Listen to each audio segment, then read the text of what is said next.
You know what, Tony? I had a feeling for you for this game because I've heard you a while ago when you said that you hate the fact that reconstruction is going too fast and you don't want the team to go in a no man's land. You don't want the team to win. Yes. Are you kidding me? No, Tony. Tonight, it was amazing. This is all you want. You prospect players to grow, learning how to win. Look at the defensemen on this team. They're in there because the veteran defensemen are hurt. They're doing the job. That, like Goulet is like the way they develop a rookie is not just playing with some veteran, it's learning how to win. Look at Edmonton. For 10 years, they got a first pick overall, and all they did is learn how to lose. And because of that, because they did it stupid, George. They did it stupid. But even if they did it stupid, all they did is losing. They didn't know how to win. And then even if they got first pick overall 4 years in a row, it's not until they got McJesus that they finally make the playoff. The Canadiens, if they just lose with all the prospect they have, even if you get a good prospect in the next draft, you're not going to win. Now those young kids are learning how to win, and that's what we call about development. I love seeing the team like showing everyone. You think we're going to be in the bottom? No, Tony. Last year they finished 30. They finished last. They can't finish last again. But you realize, George, you realize the next draft is the next McJesus, though. Yes, yeah. But Tony, think about that, okay? Yeah. You know that usually a team that try to go last, they're not going to pick last. If you finish last, you have 75% not getting McJesus anyway. And talking about McJesus, you got Suzuki, Caulfield, Goulet, Harris. You have Slavkovsky. You have so many kids. How many more kids do you want for your reconstruction? You have a lot of them. One more. Connor Bedard. One more. Tony, you know what? Look at the way this team is going right now. If you finish last year, if you expect Suzuki and Caulfield to be better, you expect a better production. Of course. If they give you a bigger production, then they can't finish last because a few more points for each of these guys gives you more wins. It gets you in a no man's land that you're talking about.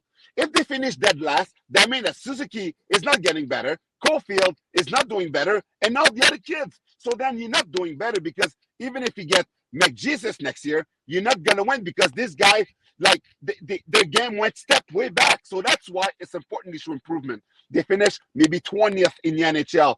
And then another year they finished 15th. They're going to be a force to be reckoned with in the next 2 or 3 years, regardless who we're going to get picked next year. It's a losing attitude, Tony, to think, let's finish dead last to draft first again. They have enough prospect right now. They have Mayu coming up, and they have other prospect coming up. They don't need the top 3 next year to be a contender in the next 3 years, bro. I love everything you're saying tonight. I finally found someone who talks more than me. This is unbelievable. History is made tonight on the Sick Podcast. I just want you to get my drift. I understand everything you're saying, George, okay? I do. This is a generational player. This guy, if they can draft him, and I know the chances are that they won't because of the odds that you just gave, but we're talking about the most exciting player potentially since Guy Lafleur with the Montreal Canadiens. You understand? I grew up, George, watching Guy Lafleur, okay? I grew up watching Guy Lafleur.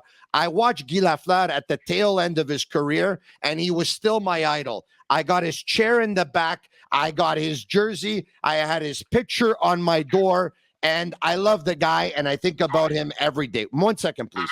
My next idol after Guy Lafleur was Stéphane Richer because he scored more than 50 goals twice in a 3-year span. I love offensive players, and the Canadiens have had some good ones since, and Kovalev and Pacioretty, but they haven't had a 50-goal scorer since Richer. They might have it in Caulfield, but this kid, Connor Bedard, is a mixture of Suzuki and Caulfield put together, and maybe even a little bit better. Do you understand my point? That's all I'm getting at. Okay, Tony, I understand your point, and I'm going to say this to you and the other people that have the same point of view, okay?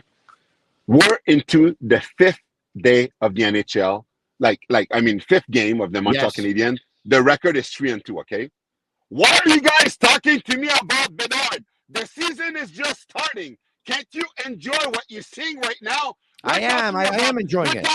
We're talking about Bedard. Like, all the kids are shit, and we need a next like prominent player to come and save those kids. How about you talk about Guy Lafleur. How about you love Caulfield hoping he's going to be a 40-goal scorer? Because the last guy that did that is Ben Foose in the 90s. How about we appreciate Suzuki that's developing into a 1 point a game player. Last guy that did that is Kovalev. Why are we talking about Bedard? The season just started. Let's enjoy what the team is doing right now. And I'm let's talk enjoying it. about Bedard towards the end of the season, because what people are doing is like you're writing it up this season. Look at what the team is doing right now with 3 rookie defensemen and D-men. The defenseman is the hardest position to learn, to get maturity, to play in the NHL. They're stopped playing 3 young rookies at D because 2 veteran, really good veteran defensemen are hurt.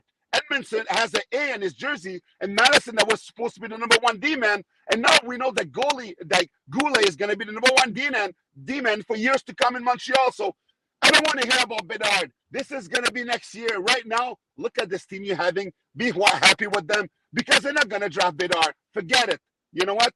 Put a fork into whatever you're hoping to get, because this team is not finishing last again. Those players, the gamers, they don't want to fucking draft Bedard again. They want to win. They won't make the playoff, but they have pride. They want to show you, everyone, that they could win and they could do better than what they did last year, because last year it was an embarrassment.